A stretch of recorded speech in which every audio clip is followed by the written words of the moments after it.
아가서 1장 2장 1절부터 7절 말씀입니다.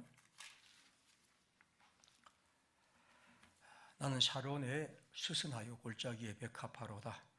여자 중에 내 사랑은 가시나무 가운데 백합화 같도다. 남자들 중에 나의 사랑한 자는 숲풀 가운데 사과나무 같구나.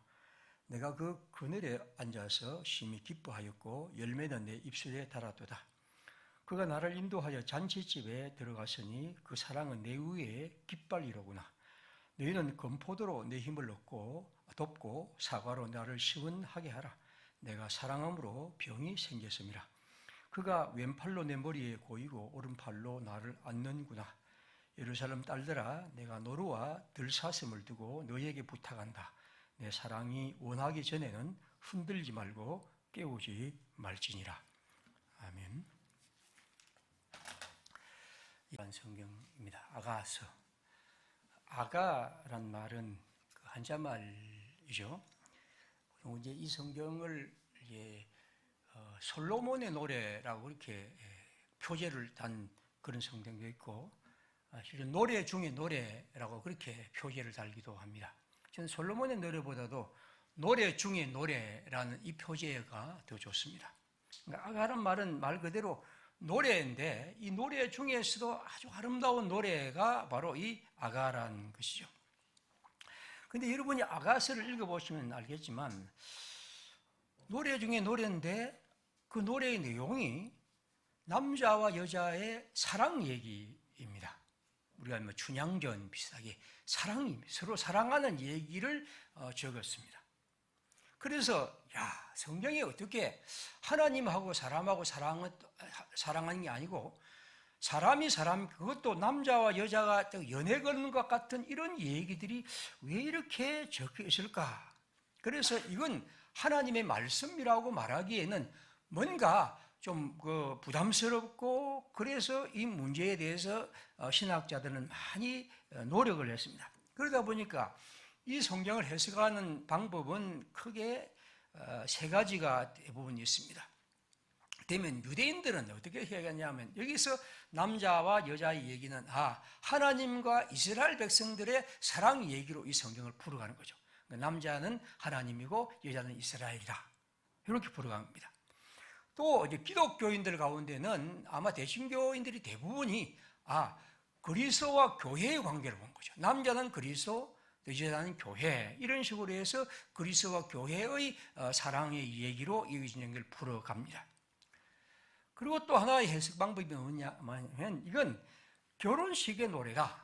그래서 이 얘기는 옛날 결혼할 때 사람들이 불렀던 노래라고 해서 이걸 아주 결혼식 노래로 한정하는 방식도 있습니다. 그런데 사실 이런 방식은 물론 해석에서 그렇게 필요할 수 있겠지만 근본적으로 이 노래는 그냥 사랑하는 남자와 여자의 노래, 이런 노래로 보는 것이 맞고, 그 다음 단계는 그 다음 문제입니다. 그래서 유명한 보수적인 신학자는 칼뱅은 이렇게 말합니다.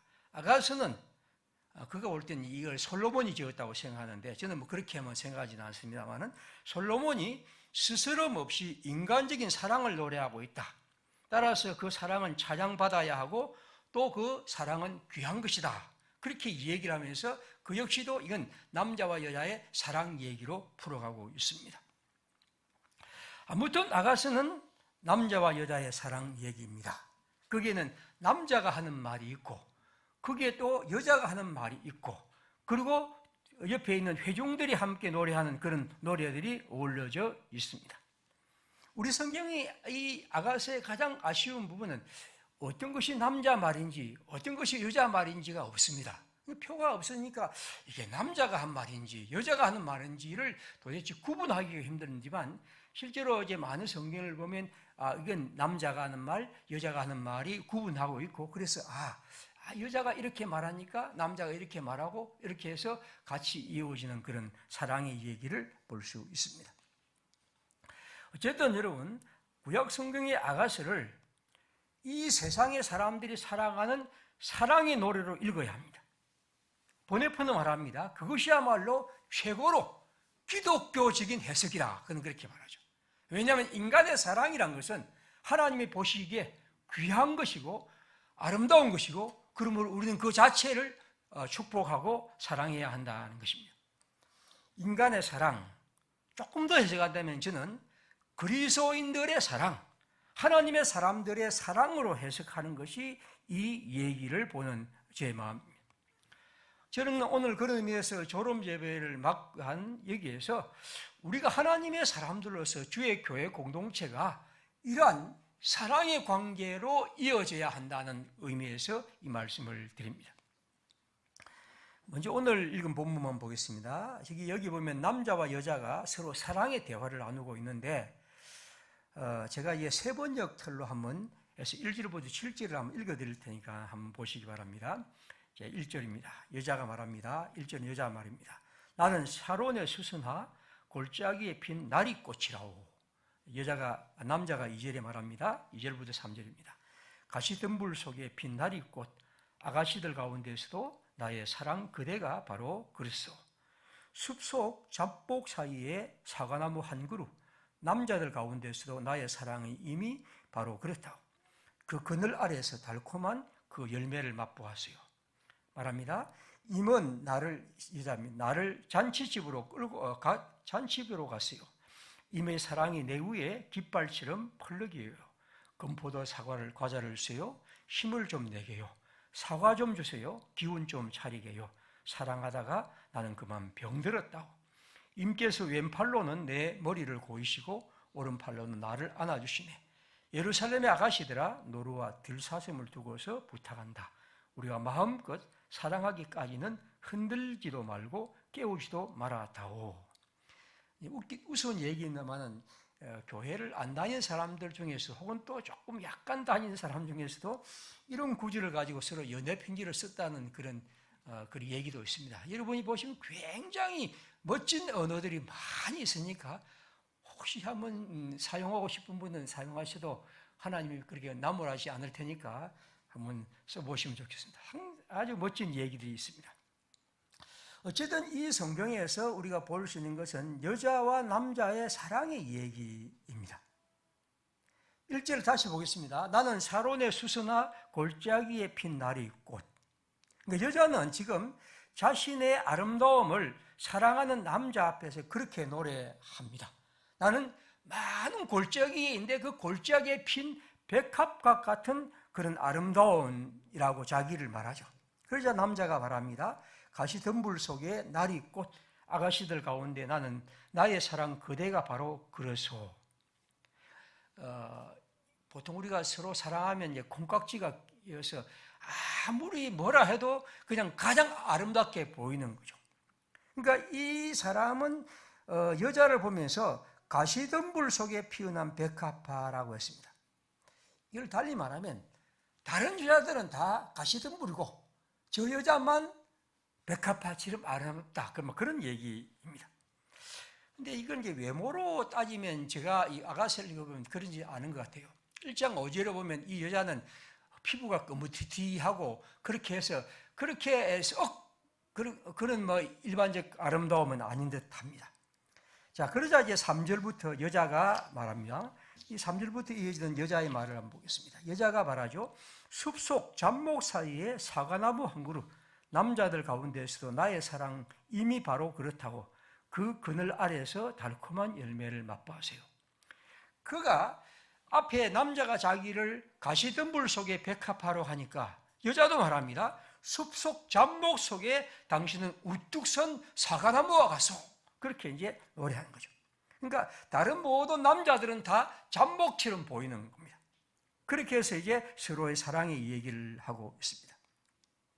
아무튼 이 노래는 사람과 사람의 사랑을 노래하는 것이죠. 남녀 간의 사랑의 노래를 여기 가르치고 있습니다. 저는 그런 의미에서 이 노래를 우리가 하나님의 교회 공동체, 하나님의 백성의 노래, 오늘 말한다면 우리 교회의 교사들이 우리 아이들을 보면서 이런 노래로 다가갈 수는 없을까? 다시 말하면 하나님의 교회 공동체 안에서의 사랑이란 것이 바로 이럴 수는 없을까 하는 것입니다. 교사인 내가 가르치는 아무개가 내게는 과연 어떤 존재인가? 여기 보면 가시덤불 속에 백합하고 숲속의 잡목 속에 사과나무와 같다고 서로를 말한다고 한다면 그런 귀한 존재로 우리가 서로를 볼 수 없을까? 과연 가시나무 속의 백합화인가? 숲속의 잡목같이 아름답고 소중한 것일까? 그리고 그 그늘 아래에서 달콤한 열매를 맛보았다고 말하면 내가 그 아이를 보면 내게 힘이 나고 그 아이를 생각하면 내게 어떤 생기가 돋는 그런 것일 수는 없을까 하는 거죠. 아무튼 이 성경은 우리로 하나님의 교회 공동체 안에서의 사랑의 문제를 이렇게 다루고 있습니다. 5절을 보십시오. 금포도 과자를 주세요. 힘을 내게요. 사과를 좀 주세요. 기운 좀 차리게요. 사랑하다가 나는 그만 병들었다오. 이게 무슨 병입니까? 상사병이죠. 사랑하다가 그냥 병이 들 정도로 사랑한 사람. 그 아이에 대해서, 내가 사랑하는 그 아이에 대해서 이렇게 사랑하는 마음으로 이 여자는 이렇게 말한다면 우리가 오늘 올해도 내가 하나님께서 맡은 이 아이에 대해서 이런 마음을 가질 수는 없을까? 우리의 형제들에 대해서 우리가 이 성도가 이런 마음을 가졌다면 그럴 수 없을까? 우리도 한운 수 없이 맡은 아이들인가? 우리 집 아이 키우기도 힘든데 주일 와서 이 말씀꾸리들을 또다시 맡아야 하는가? 목사님이 부탁을 하고 또 임명을 하니까 1년을 이렇게 저렇게 또 가야 할 것인가? 아니면 오늘 여기 있는 것처럼 아무개가 생각나고 보고 싶고 만나서 내가 좋은 것을 주고 싶은 그런 마음, 내가 한 주간 생각한 그리고 뭔가 아름다운 것을 나누고 싶은 이런 마음이 우리에게는 들 수는 없을까? 사실 오늘 우리 현대 사회란 것은 그렇지 않습니까? 서로가 살아가고 있지만 우리는 대부분 원자적 인간입니다. 다 서로 낯설게 따로따로 있습니다. 학교에서도 그렇고 우리 친구들이 만나지만 대부분 우리들은 서로 따로따로 살아가는 그런 세상입니다. 그러나 여러분, 교회는 그 어떤 이해관계가 없이 서로에게 그렇게 다가가고 만날 수 있는 것, 특별히 사랑이란 말로 우리가 함께 할 수는 없을까 하는 것입니다. 하나님의 사람들에게 이 사랑이란 것이 귀한 것인데 우리가 서로에게 그렇게 다가가는 것, 특별히 하나님의 교회 공동체에서 우리가 우리 아이들에게 그렇게 다가갈 수는 없을까? 그래서 저는 이 성경을 읽으면서 이런 생각도 해봅니다. 주님, 우리 교회 유초등부, 중고등부 교사들 가운데 이런 상사병 걸린 사람이 많이 나오기를, 주님의 생명을 사모하고 그리고 이런 마음으로 다가갈 수 있는 것, 하나님이 우리에게 이런 것을 좀 주실 수는 없을까? 우리가 이렇게 하나님을 다가갈 수 없을까 하는 것입니다. 그러면서 이제 오늘 4절 말씀으로 봅니다. 4절이 이렇습니다. 임은 나를 이끌고 잔치집으로 갔어요. 임의 사랑이 내 위에 깃발처럼 벌럭여요. 제가 오늘 설교 제목을 그대 사랑 내 위에 깃발처럼 벌럭인다오 라는 말은 요 세주 번역을 갖고 보냈습니다. 지금 이 사랑하는 남자가 자기를 이끌고 잔치집으로 데리고 갔습니다. 이 잔치집이 어떤 잔치인지는 알 수가 없지만 어쨌든 잔치란 것은 그 자체가 즐거운 자리이기 때문에 아마 많은 사람들이, 많은 친구들이 모였을 것입니다. 그때 이 여자는 말합니다. 그대가 내게 베푸린 사랑이 내 위에 깃발처럼 펄럭이고 있다. 깃발이란 게 어떤 의미일까 하는 부분에도 여러 가지 설명이 가능한데요. 대체로 이 깃발은 군대 용어입니다. 삼국지 같은 거, 저도 어릴 때 삼국지를 봤는데 거기 보면 장비가 오면 이제 우리 진영에 장비가 나타났다 하면 이제 장비의 깃발을 타고, 뭐 관우가 있다 하면 관우의 깃발을 이제 올리죠. 그러면 사람들이 그 깃발을 보고 뭐 놀래기도 하고 두려워하기도 하고 뭐 그렇게 하는 것을 봅니다. 여기 깃발, 레위의 깃발로 나부낀다고 한다는 거죠. 다시 말하면 이것은 적군에게 위협이 되고 아군에게는 용기와 연대감을 갖는 것이 깃발입니다. 그럼 여기서 깃발을 내걸었다는 것이 무슨 군대의 얘기를 하겠습니까? 일종의 하나의 상징이죠. 내 위에 그의 깃발이 펄럭이고 있다고 한다면 결국 이 말의 의미는 내 위에 그의 사랑이 마치 깃발같이 나부끼고 있다는 겁니다. 이 일이 만약 친구의 결혼식의 자리였다면 그는 이 일을 통해서 함께한 모든 사람에게 말할 것입니다. 나는 이 사람을 사랑하고 그리고 그는 나의 사랑하는 이라는 사실을 공적으로 선언하는 것이죠.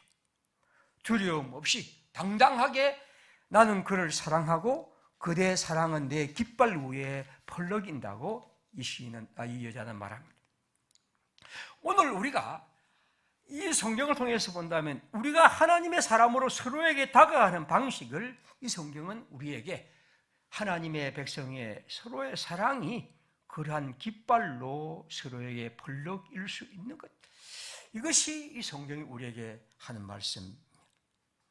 좀 더 좁혀서 우리가 교회 공동체의 교사라고 한다면, 하나님의 교회에서 하나님을 섬기는 사람이라 한다면 우리가 이렇게 사랑의 깃발로 다가갈 수 없는가? 내가 그를 사랑하고 내가 그를 위해 애쓰고 내가 그를 위해 기도하고 내가 그의 생명을 소중하게 여긴다는 사실을 마치 사람들이 볼 때 그리고 그가 볼 때 떠올릴 수 있도록 그렇게 할 수 없을까 하는 것입니다. 오늘 졸업 예배를 드리면서 그리고 다시 이제 우리 아이들을 맡아서 한 해를 또 살아갈 여러분들, 저는 오늘 이 말씀처럼 우리에게 이러한 하나님의 사랑으로 서로에게 다가갔으면 합니다.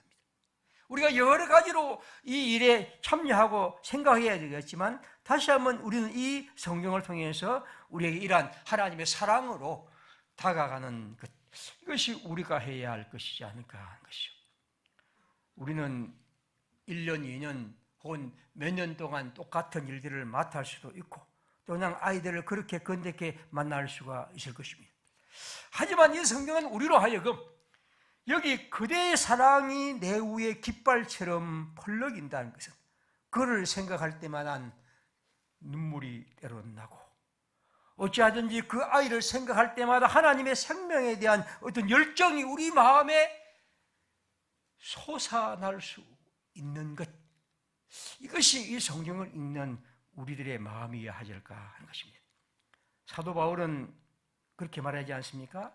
사랑이 없다면 자신의 몸을 불사르게 내어줄지라도 아무 소용이 없다고 말한다면 우리 마음속에 그 사랑이 하나님 안에서 심어지길 바라고 그 사랑을 통해서 우리는 우리의 형제들에게, 우리의 아이들에게 다가가는 거죠. 다시 말하면 사랑에 대한 사랑의 상실, 대상에 대한 무관심, 그 권태는 우리의 무덤이라는 시인의 말처럼 우리가 이 사랑을 우리 마음에 다시 품고 살아가는 것, 이것이 우리가 해야 할 일이지 않을까 생각합니다.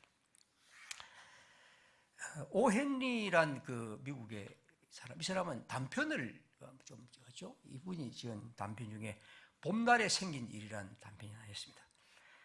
여기에 보면 이제 어떤 젊은 연인들이 있었는데 이 사람 하나, 여자 이름은 사라고 남자 이름은 월트란 친구인데 여자는 이제 도시에 살고 남자는 그 시골에 살았습니다. 그런데 어느 날 이제 같이 만나서 막 사랑하게 되죠. 그리고 오랫동안 나름대로 사귀게 되었습니다. 그런데 이 사라가 그냥 집을 옮기던 바람에 서로 연락을 할 수가 없게 되죠. 요즘 뭐 전화하면 휴대폰으로 바로 하고 메일로 하면 되는데 그 당시니까 오래전이니까 그런 것 없는 사이에서 그냥 서로가 이제 알 수가 없는 그런 차지가 되었습니다. 그래서 어떻게 하면 연락할까 하고 이제 서로 궁금해하고 있는데 이 사라라는 이 여자는 어떤 일을 하냐면 이 타이프를 치는데 요즘은 없죠. 타이프를 치는데 이 타이프를 통해서 그 여러 가지 일을 했습니다. 그 중에 하나가 이제 식당에 그 메뉴판을 이제 쳐주는 거죠. 그래서 이제 타이프를 쳤는데 그날도 이제 자기가 타이프를 쳐서 이게 음식 메뉴판을 쳤습니다. 그런데 그 메뉴판 중에 하나가 뭐냐면 캐비지, 그러니까 그 서양 양배추죠. 여기에 여러 가지 음식인데 그 중에 캐비지 다음에 완숙한 계란을 곁들인 민들레라는 그런 이제 그 음식이 있었습니다. 그걸 딱 쳐라고 이제 해서 자기가 치는데 그냥 민들레란 말을 막 치는데 눈물이 쫙 나오더래요. 그래서 자기도 눈물 흘리면서 그렇게 이제 그 예쁘게 타이프를 주셨습니다. 근데 집에 있는데 밤늦게 자기 집에 초인종 소리가 나고 집주인이 나가서 그 사람과 큰 소리로 얘기하다가 다시 누구 한 사람 젊은이가 들어왔는데 뜻밖에도 그 사람이 그가 사랑한 월터란 청년이었죠. 그래서 왜 그렇게 하면서 서로 반갑게 맞이를 했습니다. 그러면 왜 이제 이렇게 찾게 되느냐는 얘기를 이제 하는데 이 청년은 언제나 이제 해마다 어떤 일을 좋아하냐면 야채 요리를 참 좋아했는데 그날도 이 식당에 와서 먹을 것이 있는가 없는가 하고 보다가 저 메뉴판을 보니까 아주 먹음직스러운 게 있는데 그러다 그 메뉴판을 딱 보니까 어떻게 됐냐면 분명히 그 메뉴판에 자기가 캐비지 다음에 민들레란 다음에 뭔가 자기에게 익숙한 어떤 용어가 있다는 거죠. 그래서 얘기가 하는 것은 거기에 보면 그 메뉴판에 W라고 적혀 있습니다. 이 W라고 하는 이 월트라는 이름을 쓰는데 옛날 여러분 알다시피 타이프란 게 정교하지 못해서 어떤 것은 뭐 올라가기도 내려가기도 그렇게 했거든요. 그래서 자기가 본 이 사라의 타이프는 이게 좀 올라가 있다는 거죠. 그래서 보니까 W가 올라가 있다는 겁니다. 그래서 그걸 보고서 저기 내가 사랑하는 사람이 있구나라고 그렇게 하고 이제 올라왔다는 거죠. 제가 이 영어를 써서 대단히 죄송합니다. 처음으로 제가 설교 시간에 처음 이게 올렸는데 댄들라이언이란 것은 그 민들레입니다. 그 다음에 월트는 그 청년의 이름입니다. 이 청년 사람이 이제 자기 집에서 자기한테서 호주머니에서 메뉴판을 딱 메뉴를 이제 인쇄물을 냈습니다. 보니까 어떻게 적혀 있냐면 이 여자는 자기는 절대로 D를 쳤지, 다시 말하면 민들레를 쳤지 W를 칠 리가 없답니다. 그런데 이 청년이 낸 메뉴판에 보니까 분명히 W하고 월트라고 쳐 있는 거죠. 다시 말하면 이 여자는 자기가 그것을 생각하면서 치다 보니까 자기도 모르게 캐비지 다음에 민들레라고 쳐야 되는데 그냥 자기도 모르게 월트라고 쳐버린 거죠. 그러니까 이걸 보고서 이제 이 여자가 이 청년이 여기에 있구나 해서 찾아와서 만났다는 얘기입니다. 봄날에 생긴 일이란 이런 이제 소소한 얘기를 이 오헨이는 많이 쓰죠. 제가 왜 이 말씀을 드리냐면 이 사랑이란 것이 자기도 모르게 민들레하고 월트는 전혀 다른 언어지 않습니까? 이 보다시피 저는 헷갈릴 일이 전혀 없습니다. 근데 자기는 이 민들레라는 말을 생각하면서 그 민들레에 담긴 추억을 생각하다가 그냥 자기도 모르게 그런 말을 쓴 거죠. 여러분, 우리가 이 남을 사랑한다는 것은 바로 우리의 마음이 거기에 스며들고 자기도 모르게 드러난 거죠. 우리가 우리 교회에 지금 맡은 아이들을 내가 사랑한 마음이 있다는 것은 바로 그런 거겠죠. 나도 모르게 그에 대한 생각을 하게 되고 그에 대해 그리워지기도 하고 그에 어떤 좋은 것을 나눌 수 있을까 하는 것이고 이 성경을 말씀을 가르친다고 할 때 그 성경을 어떻게 하면 더 잘 다가갈 수 있을까 하는 것을 끝없이 메모하게 되는 거죠. 그러니까 여러분, 사랑이란 것은 그런 겁니다. 왜 교회 공동체에 사랑이 필요하느냐 하면 바로 그런 거죠. 오늘 우리가 살고 있는 이 사회에서 아이들의 것들은 뭡니까? 지금도 설교 시간에도 우리는 휴대폰을 보고 또 유튜브를 봅니다. 제가 보고 있어도 그러리라 하고 생각하고 살아갑니다. 우리에게는 여러분, 우리의 삶은 그렇습니다. 아이들이 이런 시대에 살아가는 우리에게 도대체 우리가 어떻게 이 아이들에게 예수의 얘기를, 하나님의 나라 얘기를 말하고 가르치고 그들에게 가슴에 스며들 수 있을까? 물론 멋진 교육 교재도 필요하고 그렇게 했지만 저는 여전히 이 성경에 말한 것처럼 우리가 사랑으로, 마치 깃발처럼 펄럭이는 사랑으로 다가가는 것이요, 사랑이야말로 그 사람의 문제를 진정으로 알 수 있고, 사랑이야말로 그 상대방의 중심과 깊이를 알리하고 다가갈 수 있는 가장 훌륭한, 가장 바른 방식의 삶입니다. 언젠가 소개한 고정희 시인은 눈물샘에 관한 몇 가지 고백으로 이런 시를 소개해요. 사랑하지 않으면 나는 너의 종기를 모른다. 사랑하지 않으면 나는 너의 뇌졸중을 모른다. 나는 사랑하지 않으면 너의 자궁암을 모른다.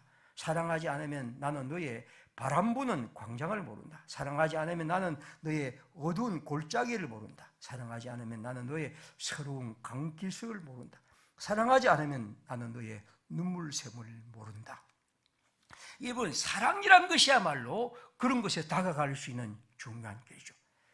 로마서 5장 7절에서 바울은 말합니다. 의인을 위하여 죽는 자가 쉽지 않고 선인을 위하여 용감히 죽는 자가 혹 있거니와 우리가 아직 죄인 되었을 때 그리스도께서 우리를 위하여 죽으심으로 하나님께서 우리에 대한 자기의 사랑을 확증하시느니라.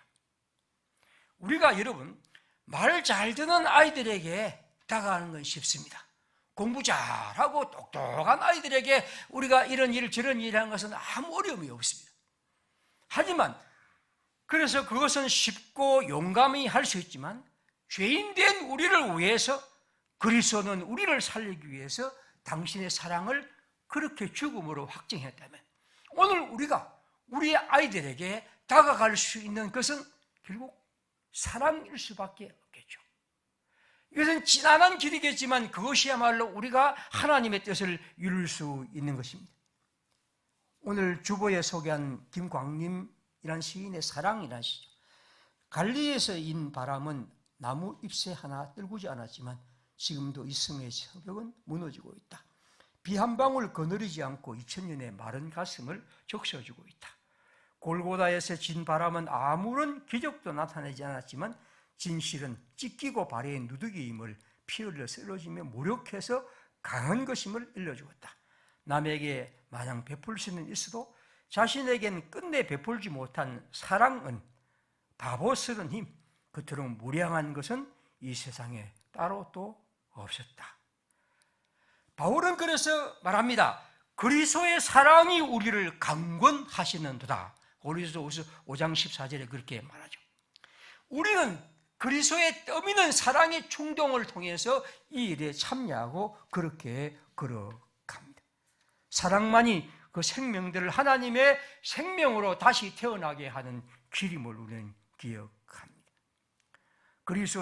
그리스도인들의 삶. 다시 말하면 우리가 우리의 아이들에게 다가갈 수 있는 길은 연구하고 공부하고 노력하는 것이지만, 그러나 그 어떤 것보다도 언제나 그 바탕에 사랑이 자리 잡아야 합니다. 사랑은 그런 의미에서 용기이고, 사랑할 용기가 진정으로 있을 때 우리는 이 일에 참여할 수가 있을 것입니다. 우리 함께 늘 기도하면서 하나님께서 이 용기를 주시기를, 그래서 이 일에 우리가 함께 참여함으로 주님이 우리 가운데 이 귀한 일들을 이루어 가시기를 함께 기도해야 할 것입니다. 제 경험으로 볼 때 부끄럽지만 여러분, 사랑 없이 설교할 수 있었습니다. 사랑 없이 가르칠 수 있고 사랑 없이 봉사할 수도 있었습니다. 제 경험으로 볼 때 그 설교가, 그 가르침이 때로는 여러분 아멘 하고 어떤 분들은 열매를 맺기도 했습니다. 그런데 말입니다, 제 경험으로 볼 때 사랑이 없는 설교나 사랑이 없는 가르침은 참된 변화를 이루어낼 수가 없었습니다. 하늘의 열매는 여러분 반드시 그리스도가 우리에게 보여준 것처럼 사랑이어야 합니다.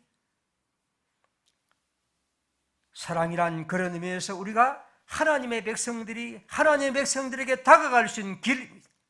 오늘 이 설교는 먼저 우리 아이들을 가르치는 우리 선생님들에게 한 말이지만, 그러나 동시에 우리 모든 성도들, 우리 함께 하나님을 섬기는 우리들이 함께 생각해야 할 말씀입니다.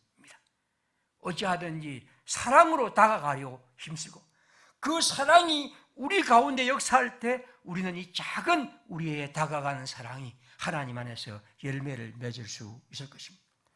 사랑, 그것은 그 어떤 교육시설, 그 어떤 이벤트, 그 어떤 지식보다 귀한 것입니다.